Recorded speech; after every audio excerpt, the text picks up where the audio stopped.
জিজ্ঞাসা, আপনার আমার হালাল টাকা, আপনার আমার ট্যাক্সের টাকা, আরেকজনের কষ্ট টাকা, ঘের করা টাকা, ভ্যানালার টাকা সব দিয়ে দেশ চলে, তাহলে ওই খুনিকে 27 বছর বাঁচায় রেখে আমার টাকায় কেন কাপড় দিব, আমার টাকায় কেন খাওয়াবো? তাহলে আমরা সকলে মিলে খুনের মধ্যে ওই লোকটাকে খাওয়াচ্ছি পড়াচ্ছি, অথচ যার হক সেই হকটাকে তাকে দিচ্ছি না।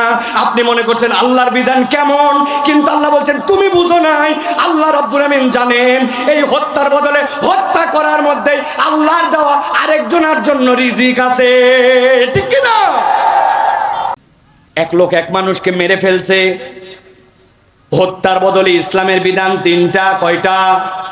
হয় তাকে ক্ষমা করে দেওয়া হবে, 2 নম্বর ক্ষমা করবে যারা ভিকটিম তারা, অথবা দিয়াত নেবে, রক্তপণ, যে পরিমাণ টাকা দাবি করবে সেই পরিমাণ টাকা দিয়ে তাকে মুক্তি নিতে হবে।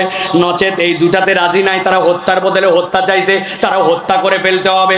এটাই তো ইসলামের বিধান, ঠিক কি না? কিন্তু আপনি এই বিধান পাল্টাইছেন, পাল্টায় করছেন কি? সাক্ষী প্রমাণ ঠিক মতো হয়নি বলতেছেন। মানুষ যদি একটা মানুষকে হত্যাই করে, আবার তাকে যদি মারা হয় তো 2 জন মানুষ তো মরল, মানুষ মারে লাভ কি?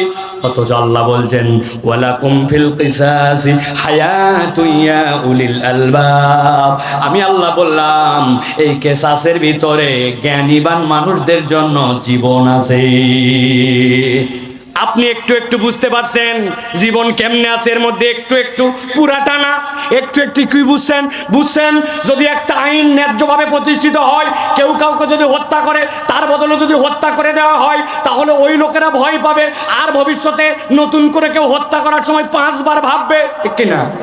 এই পর্যন্তই ভাবনা শেষ, আরো ভাবনা আছে। ওয়ালাকুম ফিল কিসাসি হায়াতুন ইয়া উলিল আলবাব। আপনি তাকে যাবজ্জীবন 27 বছর সশ্রম কারাদণ্ডে দণ্ডিত করে যশোর জেলখানায় ঢুকাইছেন, আপনি বিচার করছেন, বুঝছেন হ্যাঁ সারা জীবনের জন্য যাবজ্জীবন।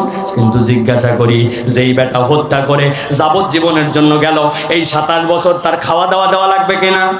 ও ভাই কথা বললেন না যে আপনারা? ওই 27 বছর তার জন্য অসুস্থ হলে ট্রিটমেন্ট দেওয়া লাগবে কিনা? জামা কাপড় পরতে দেওয়া লাগবে কিনা? রাত্রেবেলা তার জন্য বাড়তি খরচ করা লাগবে কিনা?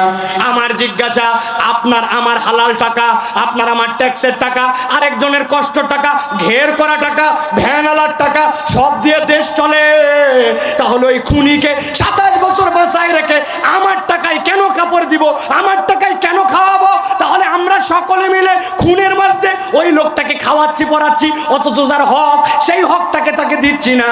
আপনি মনে করছেন আল্লাহর বিধান কেমন, কিন্তু আল্লাহ বলছেন তুমি বুঝো নাই। আল্লাহ রাব্বুল আমিন জানেন এই হত্যার বদলে হত্যা করার মধ্যে আল্লাহর দেওয়া আরেকজনের জন্য রিজিক আছে, ঠিক কি না? এটা ইসলাম। আল্লাহ বলছেন ফাযাক্কির ফাইন্না যিকরা তানফাউল মুমিনিন। ওই জিকিরের আলোচনা করেন, ওইটা বলেন, আপনি নিশ্চিত থাকেন ঈমানদারদের জন্য এর মধ্যে কল্যাণ আছে, ঠিক কি না? কিন্তু আমাদের অনেকে এখন বলে আরে মাহফিল করে কি হবে, জাহাঙ্গীর আর কাম পায়নি, এক মাহফিল নিয়ে পাগল হয়ে গেছে। আমি বলি ভাই, যারা মাহফিলের বিরোধিতা করেন আপনাদের সাথে ডিবেটে গেলে আপনারা ডিবেটে উড়ে যাবেন ইনশাল্লাহ, আমাদের সাথে যুক্তি তর্ক করে টিকতে পারবেন না, যুক্তি তর্ক করে টিকতে পারবেন না। কিন্তু এত যুক্তি তর্ক করতে চাই না, কেবল একটা পয়েন্ট বলে দেই, এই মাহফিল যেটা আজকে স্বাচ্ছন্দ্যপূর্ণভাবে হচ্ছে, বিগত 17 বছরে একটা মাহফিল করার জন্য আয়োজক কমিটির জুতার তলা খোয়ায় যেত। সাতক্ষীরা অঞ্চলে আমাদের আসার আগে থানাতে আগে আমাদেরকে আইডি কার্ড জমা দেওয়া লাগতো। আমার জিজ্ঞাসা, মাহফিলে যদি কোনো উপকারী না হয় তাহলে বাতিলের মাহফিল নিয়ে এত টেনশন ছিল কেন, তাদের এত জ্বলতো কেন, ঠিক কিনা?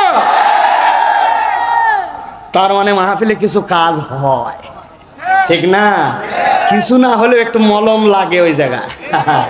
ওরা তো সব মলম দেয় আজাগায়, বোঝে না তো শরীয়ত, এই জন্য আজাগায় মলম দেয়।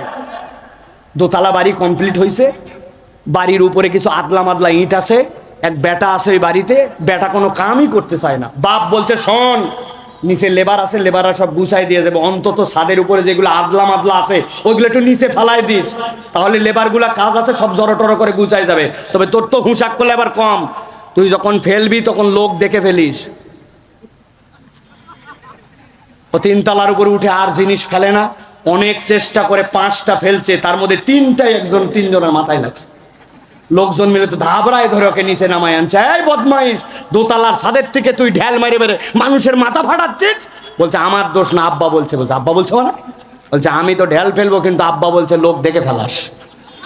আমি অনেক কষ্টে 5টা লোক পাইছি, 3টা লাগছে, 2টা মিস। এখন বলেন তো ভাই, ওই লোকের বাপকে লোক দেখে ফেলাস মানে কি মাথায় ফেলাতে বলছিল? তা আপনি তো বুঝেন নাই মাহফিল কেমনে কাজ করে, এই জন্য আপনি বিরোধিতা করেন। কেননা আপনার ভিতরে কি নাই? ভুলে গেছে সব। কি নাই? মাল নাই। মনে আছে তো ভাই? আল্লাহ রাব্বুল আমিন আমাদেরকে বোঝার তৌফিক দান করেন, বলেন আল্লাহুম্মা আমিন। মাহফিল জায়গা মতো মলম লাগান লাগবে, আর জায়গায় লাগালে হবে না। অসুস্থ হয়ে ডাক্তারের কাছে গেছে, ডাক্তার দেখেন পায়ের অবস্থা কি, বলছে হাই হাই হাই হাই সাংঘাতিক। ওষুধ তো দিলামই দিলাম, এই মলমও দিলাম, এটাও যেখানে ব্যথা পাইছেন ওখানে লাগাবেন। 3 দিন পরে পা আরেকজনকে ধরায়া ভ্যানে করে আসছে ডাক্তারের কাছে। ডাক্তার দেখেন অবস্থা, বলছে আপনাকে না বলছিলাম মলম লাগাতে। বলছে লাগানো মানে কি বলেন আপনি? এত কষ্টর মধ্যেও আমি ভ্যান ভাড়া করে প্রত্যেক দিন যে আমের গাছের থেকে পড়ে শিকড়ে লাগছিল, ওই শিকড়ে মলম লাগাইছিলাম। আপনি তো বলছেন যেখানে ব্যথা পাইছে ওখানে লাগাতে, আসলে কি ওই লোক শিকড়ে লাগাতে বলছে না পায়ে? তা আপনি লাগান শিকড়ে, দোষ দেন কোরআনের। সমস্যা কি আপনার না কোরআনের? সমস্যা আমাদের, ঠিক না?